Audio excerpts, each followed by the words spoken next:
নমস্কাৰ আজি এখন application director of elementary education অফিসত আমাৰ 5550 টাৰ পাৰ্টিসকলে দি থৈ আহিছে আৰু সেই এপ্লিকেশন কোন দিয়াৰ সময়ত সুৰঞ্জনা সেনাপতি বাইদেউৰ লগত কথা পাতিছিলে আৰু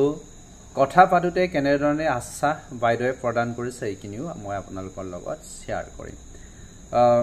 পোন প্ৰথমে আমি এপ্লিকেশন কোন চাব বিচাৰিছো আসলতে এপ্লিকেশন কোন কি কাৰণত দিয়া হৈছিল আৰু কি লিখা আছে সো আমি চাইছো ইয়াতে এপ্লিকেশনটো কলৈ দিছে দা ডিৰেক্টৰ অফ এলিমেন্টাৰী এডুকেশন ইয়াতে কাহিলিপাৰা ওকে অৰ্থাৎ সুৰঞ্জনা সেনাপতি বাইদেউলৈ প্ৰেৰণ কৰা হৈছে আৰু ডেট দিয়া আছে 6 October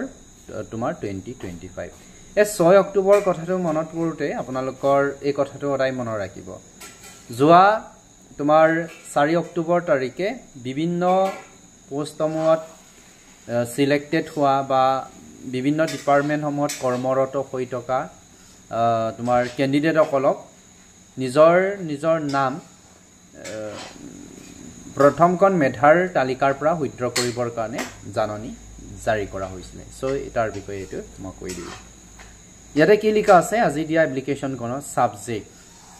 Prayer for withdrawal of candidatures for applying against post or regular teacher byte number yate dia ase so byte number আপোনালোকে চাই লব date তোমাৰ এই এপ্লিকেশন টু বিজ্ঞাপন টু যেটো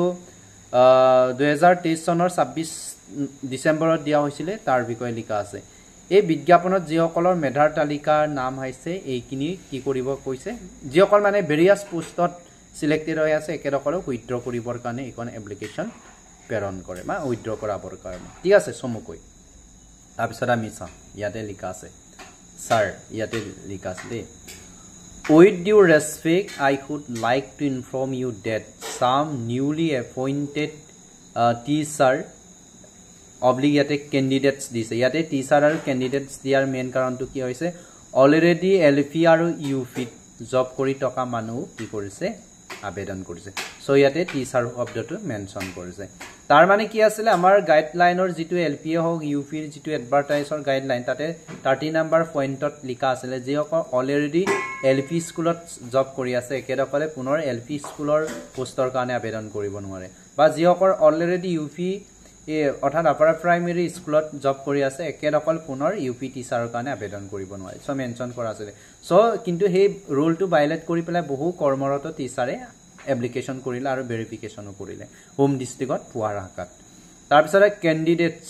মানে যিসকলে নতুনকে সিলেক্টেড হৈছে ও were regularized under special recruitment drive যেটো আপোনালোকে কৈ আছে নহয় এসআৰডি বুলি কৈ আছে নহয় এইটো এসআৰডিৰ কথাটো কৈছে আৰু বিটিআৰ বডোলেণ্ড টেৰিটৰি কি হয় ৰিজনাল যেটো তোমাৰ বিটিসিৰ কথাটো কৈছে তাৰ পিছত ৰিক্ৰুটমেন্ট যেটো এটো 2024 টু 25 ৰ কাৰণে বিটিসি এলপিইউপিৰ তোমাৰ 600 কিমান এটা পদৰ কাৰণে গুটেকিনি প্ৰসেস বা ক্ৰাইটেৰিয়া ফুলফিল কৰি থৈছে কিন্তু অকল এপইন্টমেন্টটোৱে বাকি আছে সো এইখিনি একেদকলৰ যেটো ইলেকশন হল ইলেকশন হৈ পেলাই সৰকাৰ নতুনকে আগ্ৰামা মহিলাৰী নেতৃত্বত ফৰ্ম হৈছে সো তাৰ পিছতে এইখিনি নিযুক্তি দিব সো তাত সিলেক্টেড হোৱা ক্যান্ডিডেট সকলকো মেনশন কৰিছে মানে তাত সিলেক্টেড যিসকলে বিটিআৰ বা বিটিসি সিলেক্টেড হৈছে একেদকলেও কি কৰিব লাগে তোমাৰ 5550 টাৰ যিখন মেধাৰ তালিকা সেই মেধাৰ তালিকাৰ পৰা নিজৰ নাম কেটা উইথড্ৰ কৰিব লাগে তাৰ পিছতে ইয়াতে আৰু গুৰুত্বপূৰ্ণ এটা বিষয় মেনশন কৰিছে সিটেড পিটিশনাৰ ওকে সিটেড পিটিশনাৰ মই কালি হেতুৰ ওপৰত কৈছিল সিটেড পিটিশনাৰ মানে আপোনালোকে জানে যোৱা 24 সেপ্টেম্বৰ তাৰিখে একেদকলক নিযুক্তি দিয়া হয় নিযুক্তি পত্ৰ দিয়া হয় সো একেদকলেও এইখন মেধাৰ তালিকাৰ পৰা উইথড্ৰ কৰিব লাগে কৰ পৰা 5550 যিখন প্ৰথমখন মেধাৰ তালিকা সেইখনৰ পৰা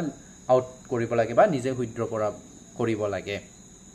ঠিক আছে কিন্তু বহুতে উইথড্ৰ কৰা নাই নহয় কাৰণ এই সিটেড পিটিশনাৰে বহু পাৰ্টিয়ে ইয়াত সোমাই আছে হেতু মেৰিট লিষ্টত আৰু গেজেট টিচাৰ আৰু ফুজ গেজেট টিচাৰ টিচিআৰ ইয়াতে গেজেট টিচাৰ ফুজ গেজেট টিচাৰ এইখিনি মেনশন কৰা আছে 2024 ৰ আদাৰ recruitment drive also First provisional merit list for the post of regular teacher under the director of elementary education. অৰ্থাৎ অন্যান্য ডিপাৰ্টমেণ্টত একেদকলে জব কৰি আছে ঠিক আছে বিভিন্ন ৰিক্ৰুটমেণ্টৰ থ্ৰুৱেদি লাভ কৰা দি আণ্ডাৰ সো একেদকলে ক'ব বিচাৰিছে যে যিসকলে সিটেট পিটিশনাৰ হয় যিসকলে বিটিআৰ বা SRD gazette teacher post gazette টিচাৰত একেদকলে সিলেক্টেড হৈছে তেনে পাৰ্টি সকলে কি কৰিব লাগে 5550 টাৰ পৰা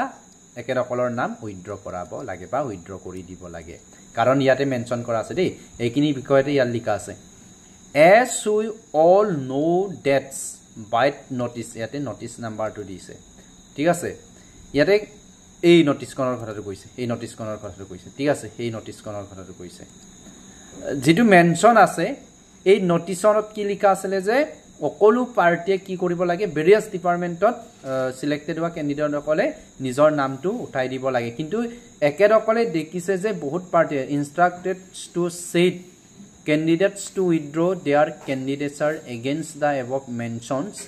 advertisement but till now nobody yare koise but till now nobody withdraw their candidature kintu etialoike ki kora nai kuneu withdraw kora nai buli koise application kon main issue to saw yate notice dia hoisile ekon notice dia hoisile ঠিক আছে ekon notice dia hoisile kintu ekon notice diar pisotu kunu nobody koise till now nobody kune etialoike kune ki kora nai ei মেধাৰ তালিকাৰ পৰা withdraw কৰা নাই so কি কৰিছে sir এটো তাৰ next ব্ৰেকআপটো kindly do the needful before ইয়াতে do words কৰে জোৰ দিব যাইছে মানে do the needful before final merit list for the above mentioned advertisements to solve the overlapping problem so এই সিস্টেমটো যাতে ফাইনাল মেৰিট লিষ্ট দিয়াৰ আগত এই ওভাৰলেপিংটো নহবৰ কাৰণে কি কৰিব লাগে নিডছফুল কি কৰিব লাগে ডিসিশন ল'ব লাগে তাৰ মানে ৰেন্ডমলি একেদকলৰ নাম উইথড্ৰ কৰি দিব লাগে এইটোকে পুনপটীয়াভাৱে কৈছে মানে যিসকলে এই ডিপাৰ্টমেণ্ট যিবিলাক মেনশন কৰা আছে ইয়াত সিলেক্টেড হোৱা ক্যান্ডিডেটসকলৰ নাম মানে ডি তৰফৰ পৰা ৰেন্ডমলি উঠাই দিব লাগে বা ক্যান্সেল কৰিব লাগে এটোতে এই সেন্টেন্সটো বুজাব বিচাৰিছে list of candidate and supporting document annex here wow very good ইয়াতে যি সকলে ভেৰিয়াস ডিপাৰ্টমেন্টত পাইছে সিলেক্টেড হৈছে সো একেদকলৰ ডকুমেন্টস ইয়াতে কি কৰা হৈছে এনেক্স কৰা হৈছে গাটি দিয়া হৈছে list of candidates and supporting document annex here with কিছুমান ক্যান্ডিডেটৰ নাম ইয়াতে মেনশন কৰা আছে সো ডিৰ উবিদ্যাৰ কাৰণে এটো দিছে গ্ৰেট ওয়ার্ক মানে গুড জব বুলি ক'ব লাগিব একদম ধুনিয়া কাম কৰিছে নেক্সট টু your faithful মানে আপোনাৰ বিশ্বাসী সো তাৰ পিছতে এই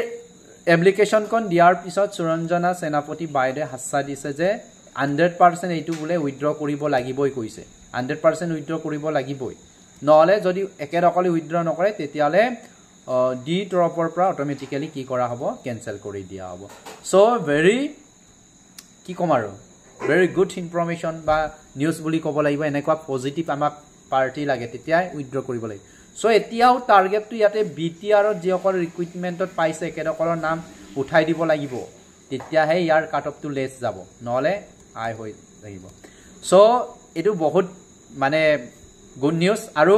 যিসকল 5550 টাৰ পাৰ্টি সকলে চাই আছে সিলেক্টেড হোৱা ক্যান্ডিডেটে হওক বা মেৰিট লিষ্টত নাম অহা ক্যান্ডিডেটে হওক বা বঞ্চিত হৈ থকা পাৰ্টি অকলে শেয়াৰ কৰক যাতে এই ডিপাৰ্টমেন্টসমূহত জব কৰি থকা বা সিলেক্টেড হোৱা পাৰ্টি অকলে গম পাওক যাতে একেদকলে নিজৰ নামটো তাৰ এই মেৰিট লিষ্টৰ পৰা উইথড্ৰ কৰে আৰু উইথড্ৰ কৰিলে আপোনালোকৰ নতুন নাম হুমাব হয়নে নহয় আৰু নতুন নাম হুমালে কমি যাব আৰু যদি 5500 কিছুমানে নাপায় তেতিয়ালে 4500 পাব তাত কাৰণ কাট অফটো যথেষ্ট কমিব সো এই কথাটো অকলে শেয়াৰ কৰিব লাগে থ্যাংক ইউ সো মাচ